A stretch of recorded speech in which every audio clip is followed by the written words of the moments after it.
Mas o BAP, novo presidente do Flamengo, ele convidou o Rodrigo Toches, que foi VP de Finanças, tanto na gestão do Eduardo Bandeira de Mello, quanto na gestão do Rodolfo Landim.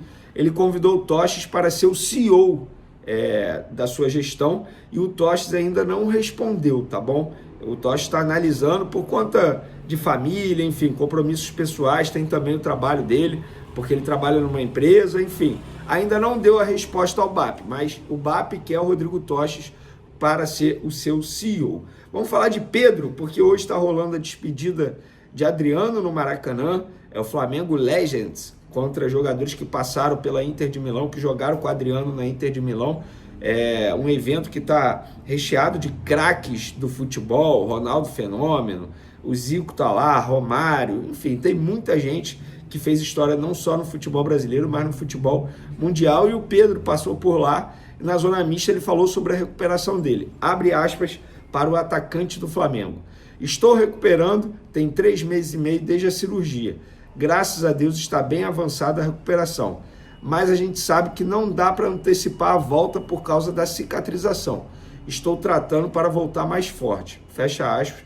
Pedro, que tem um longo processo de recuperação ainda, foi o que ele falou aí, está adiantado, mas ainda não dá para planejar uma data, um mês de retorno para o atacante do Flamengo, que fez muita falta na reta final da temporada, ele que se lesionou em setembro em um treino pela seleção brasileira. Vamos falar agora de mercado da bola, porque hoje no Twitter voltou a bombar aí, eu confesso que eu nem sei quem noticiou isso, e se alguém noticiou, não sei se foi só boato de Twitter, quando eu falo alguém, algum jornalista, tá? Ou se foi apenas boatos entre os torcedores, a famosa Flá TT. Mas estão dizendo que o West Ham está querendo novamente o zagueiro Fabrício Bruno. Isso, até onde eu sei, não procede, pelo contrário. Apurei com pessoas que fazem parte do lado do West Ham, tá bom? Eles não estão buscando um zagueiro nesse momento, não procede, de fato eles tentaram o Fabrício Bruno, vocês sabem muito bem da história, no fim das contas o Fabrício Bruno não aceitou a proposta salarial do time inglês, mas nesse momento não tem nada novo em relação ao Fabrício Bruno. É um jogador que pode sair nessa janela de transferência? Sim, é um jogador que pode sair. A antiga gestão pensa, quando eu falo antiga gestão, ainda é atual, né? Porque é do Rodolfo Landim, porque ainda não teve a posse, mas a gestão Rodolfo Landim pensava sim negociar o Fabrício Bruno nessa janela de transferência, caso vencesse a eleição. Obviamente, o jogador, junto com seus representantes, vai conversar com o BAP, o novo presidente do Flamengo, para tentar alinhar essas situações. Só que não tem como o jogador fazer nada, nem o empresário do jogador, porque o BAP ainda não assumiu. E não teve o processo de transição, e eu vou sempre bater nessa tecla. Não teve, porque o Rodolfo Landim não colaborou até o momento. Ele só vai fazer o processo de transição após a posse, que está marcado para o dia 18. O que é uma pena, porque é o Flamengo que está perdendo. Não é o Landim, não é o BAP que está perdendo, não é ninguém que está ganhando. É só o Flamengo que perde.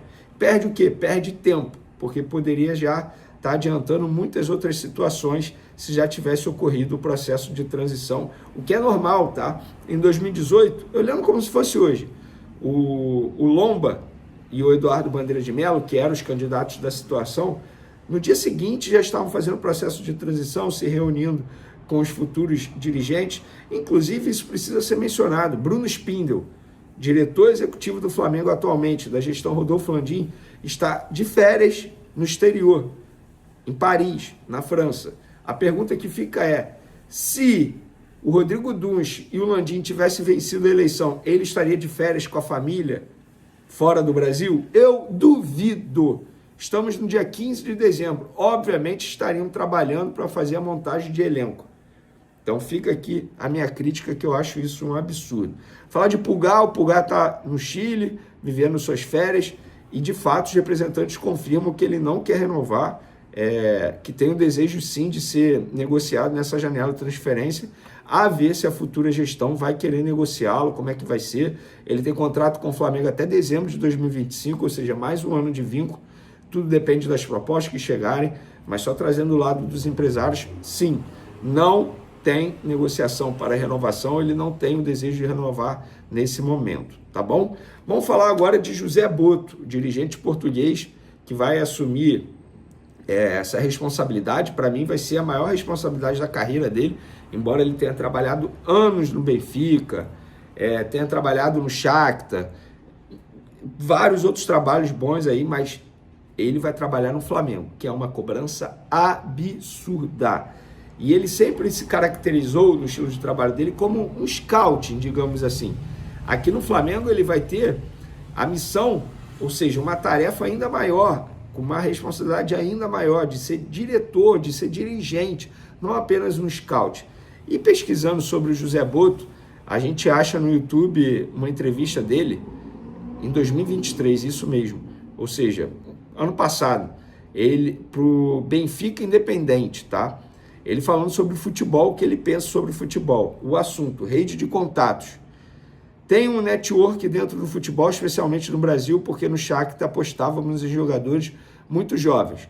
Isso cria um nome, uma identidade como diretor diante do mercado. Tenho conversas com muitos treinadores brasileiros, tenho uma rede com muitos treinadores jovens no Brasil, por interesse meu e deles por verem alguém na Europa que trazia jogadores os quais não apostavam neles. No Brasil, e depois de 6 meses, estavam jogando na Champions League.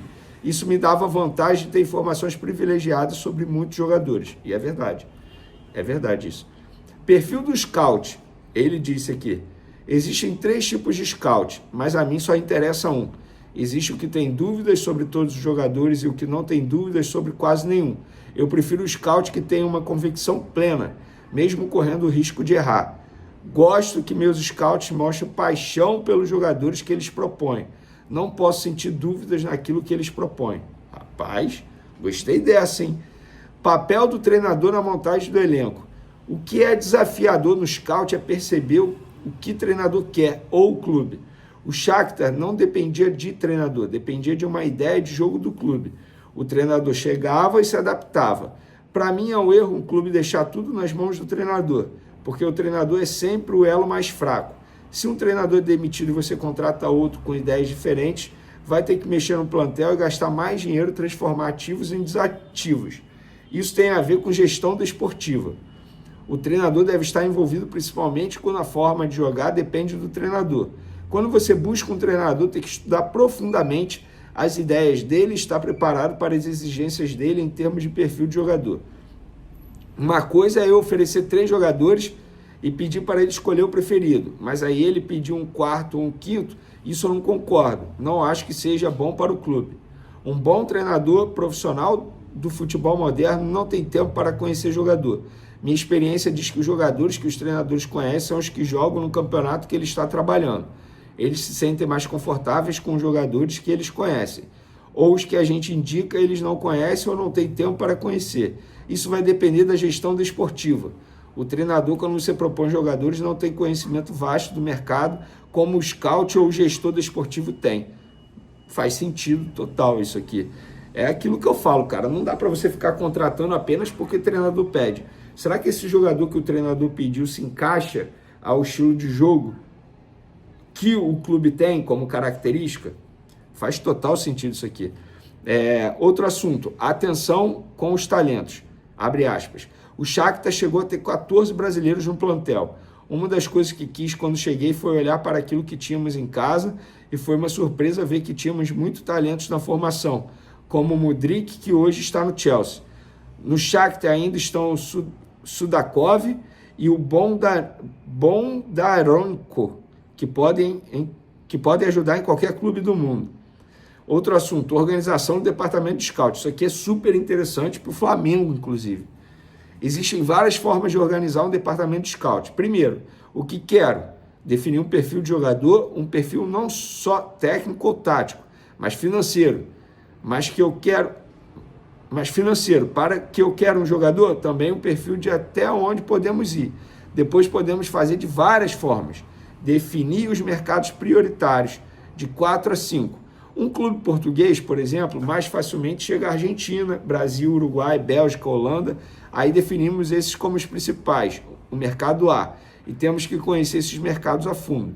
Depois definimos o mercado B, que não são tão apelativos para nós e não precisamos seguir tão atentamente. Num clube português não preciso conhecer tão a fundo o mercado alemão. Não quer dizer que não olhe para esse mercado, mas olho com outros olhos. No mercado C, as informações vêm de pessoas externas e eu vou checar. Tem que estar atento e ter informações, mas não precisa acompanhar o campeonato israelita. Tem que ter informações nesses países para que elas cheguem rápido e você cheque. É verdade isso. Inclusive, o Flamengo, por exemplo, agora está explorando muito o mercado africano.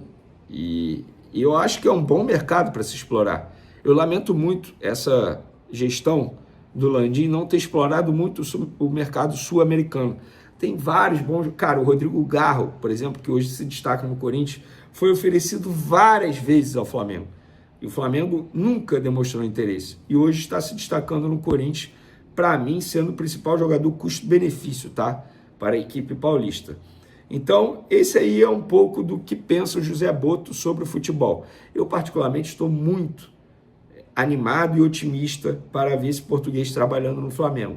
Todo mundo elogia muito o trabalho do José Botto. Se vai dar certo ou não, gente, isso só o tempo dirá. Mas que o BAP está começando bem essa gestão, está sim, está mirando alto, tentou um grande profissional do Palmeiras, não conseguiu êxito, a ver se ele terá um plano B agora.